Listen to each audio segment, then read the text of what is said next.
بسم الله الرحمن الرحيم. السلام عليكم ورحمة الله وبركاته. الحمد لله رب العالمين، والصلاة والسلام على خير خلقه محمد وآله وأصحابه أجمعين ومن تبعهم بإحسان إلى يوم الدين، أما بعد. قال الله تبارك وتعالى: أعوذ بالله من الشيطان الرجيم: قل من يرزقكم من السماء والأرض قل لله. سب سے پہلے اللہ سبحانہ تعالی کا بے پایاں کرم اور احسان ہے، اس کا شکر ہے کہ اس نے ہمیں آج اس کتاب کا چھٹا درس پیش کرنے کا موقع فراہم کر رہا ہے۔ ہم اس موقع پر اللہ سبحانہ تعالی کا جتنا شکریہ ادا کرے کم ہے، اور اللہ سبحانہ تعالی آپ سب کو اس عظیم اور اہم کتاب سے فائدہ اٹھانے کی توفیق دے رہا ہے۔ آپ بھی اللہ کے دربار میں شکر بجا لائیے اور اللہ سبحانہ تعالی کا شکر ادا کیجیے کہ اللہ آپ کو یہ موقع اور یہ وقت فراہم کر رہا ہے۔ سامعین کرام، آج سے پہلے دروس میں تقریباً 7 شبہات ایسے ہیں جن کا تفصیلی میں نے آپ کے سامنے تذکرہ کیا کہ مشرکوں کا، بدعتیوں کا اعتراض کیا ہے، وسوسہ کیا ہے، وہ وسوسہ کیسے اٹھاتے ہیں، گمراہ کرنے کی کیسے کوشش کرتے ہیں، اس کا جواب کیا ہوگا۔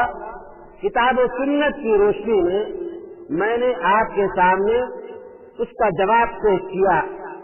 8واں اعتراض یہ ہے کہ مشرکوں کا یہ کہنا کہ صرف بتوں کی عبادت ہی شرک ہے اور ہم تو بتوں کی عبادت نہیں کرتے، بتوں کی عبادت ہی شرک ہے اور ہم بتوں کی عبادت نہیں کرتے۔ اس کا یہ کہنا کہ الشرک عبادت الاصنام، شرک نام ہے بتوں کی عبادت کا، وَنَحْنُ لَا نَعْبُدُ الْأَصْنَامَ، اور ہم تو بتوں کی عبادت کرتے نہیں۔ تو شیخ محترم نے اس اعتراض کا 2 طریقے سے جواب دیا ہے۔ ایک یہ کہ آپ اس کو کہیے کہ ما معنی عبادت الاصنام، آپ اس سے سوال کیجیے، پوچھیے کہ بتوں کی عبادت سے آپ کیا سمجھتے ہیں، بتوں کی عبادت سے آپ کیا معنی مراد لیتے ہیں۔ أتظن أنهم يعتقدون أن تلك الأخشاب والأحجار تخلق وترزق وتدبر أمر من دعاها، فهذا يكذبه القرآن۔ آپ کا کیا خیال ہے کہ مشرکین مکہ درختوں کو، پتھروں کو یا جتنی چیزوں کی وہ عبادت کرتے تھے، کیا ان کا اعتقاد یہ تھا کہ یہ لوگ پیدا کرتے ہیں، یہ لوگ روزیاں دیتے ہیں، یہ لوگ زمین و آسمان کے انتظام و انفراد کے مالک ہیں؟ کیا تمہارا یہ اعتقاد ہے؟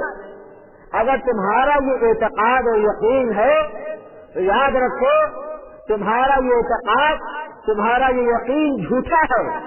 اللہ سبحانہ و تعالیٰ قرآن میں اس کی تردید کر رہا ہے کہ ان کا یہ ماننا نہیں تھا۔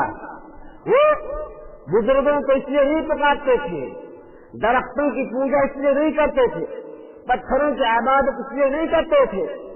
وہ پتھروں کی عبادت اس لیے کرتے تھے کہ پتھروں کے اندر جو ان کی موجودہ صفت یا روح موجود ہے اس کی عبادت کرتے تھے۔ پتھر کی تو عبادت کرتے تھے۔ اگر پتھروں کی عبادت کرنی تھی تو پتھروں کو بدلتے نہیں، اچھا پتھر پاتے پرانے کو پھینک دیتے تھے۔ وہ پتھر کی عبادت نہیں کرتے تھے، بلکہ اس کے اندر جو روح ہے ان کے یقین کے مطابق، ان کے اعتقاد کے مطابق موجود ہوتی تھی وہ ان کی پوجا کرتے تھے، پتھروں کی عبادت نہیں کرتے تھے۔ اللہ سبحانہ وتعالی تمہارے اس دعوے کی ترتیب کر رہا ہے۔ اللہ فرماتا ہے قل من یرزقکم من فی السماء والارض قل اللہ، آپ ان مشرکوں سے سوال کریں کہ آسمان و زمین کا پیدا کرنے والا تو خالق کو، مالک کو، رازق کو، جواب دیں گے اللہ ہے۔ یعنی ان لوگوں کا یہ اعتقاد تھا کہ ہم ان کی عبادت صرف اور صرف سفارش کے لیے، وسیلہ کے لیے، وسیلہ کے طور پر کرتے ہیں، ان کو مالک نہیں مانتے، ان کو معبود نہیں مانتے، ان کی پوجا ہم اس لیے کرتے ہیں تاکہ ہماری سفارش بن جائے۔ تو تمہارا یہ اعتقاد کہ صرف بتوں کی عبادت کرنے کا نام شرک ہے، یہ تمہارا دعویٰ اور تمہارا دعویٰ جھوٹا ہے، کیونکہ اللہ سبحانہ وتعالی قرآن کریم میں اس کی تکذیب کر رہا ہے اور تمہارے دعوے کو اللہ سبحانہ وتعالی غلط ثابت کر رہا ہے۔ اگر ان کا جواب یہ ہو اور اگر وہ کہیں ایک یہ جواب دے کہ لکڑیوں سے، پتھروں سے یا قبروں پر بنی عمارتوں سے یا اس کے علاوہ جن کو پکارا جاتا ہے، مقصد صرف اور صرف یہ ہے کہ ہم ان سے قربت حاصل کرتے ہیں، ہم ان کے پاس دعا کرتے ہیں، ان کو پکارتے ہیں، انہ یقربنا الی اللہ زلفا، یہ لوگ ہم سے صرف اور صرف اللہ سے قریب کر دیتے ہیں۔ مقصد یہ ہے بس پتھروں کی عبادت، لکڑیوں کی عبادت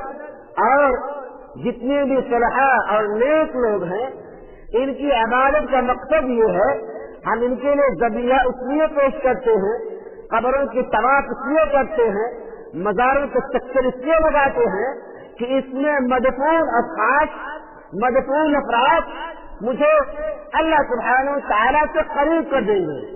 ہم ان پر چڑھاوا اس لیے چڑھاتے ہیں، مرغے اس لیے ذبح کرتے ہیں کیونکہ ان کا ایک مقام ہے، ایک مرتبہ ہے، اور جب ہم ان سے وسیلہ لیں گے تو اللہ سبحانہ وتعالی ہم سے قریب ہو جائے گا، ان کی سفارش کی وجہ سے۔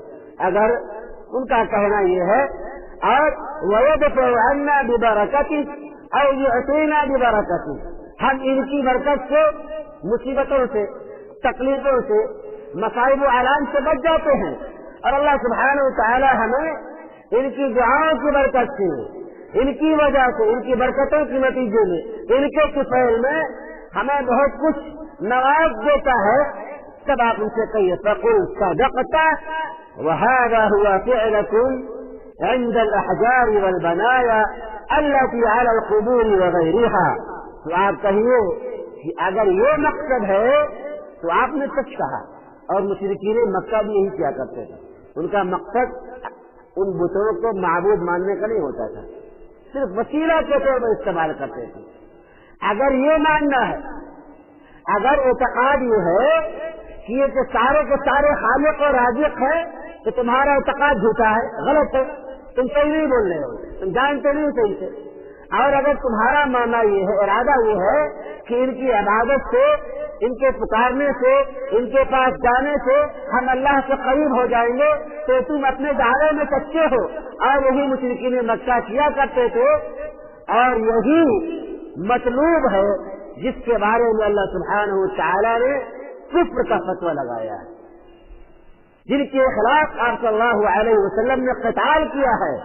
فهذا اقر ان فعلهم هذا هو عبادة الاصنام، جب آپ نے اس بات کو تسلیم کر لیا کہ یہی بتوں کی عبادت ہے تو یہی مطلوب ہے، اور بتوں کی عبادت شرک، یہ پہلا جواب ہے۔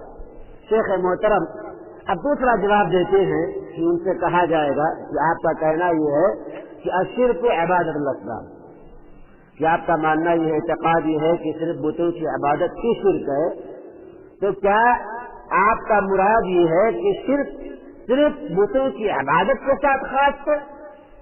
اسے سوال کیا جائے گا کہ کیا آپ یہ کہنا چاہتے ہیں کہ شرک جو ہے وہ صرف بتوں کی عبادت کے ساتھ خاص ہے، شرک اور کسی سے کوئی تعلق نہیں ہے؟ وَأَنَّ الْاعْتِمَادَ عَلَى الصَّالِحِينَ وَدُعَاءَهُمْ لَا يَدْخُلُ فِي ذَلِكَ، اور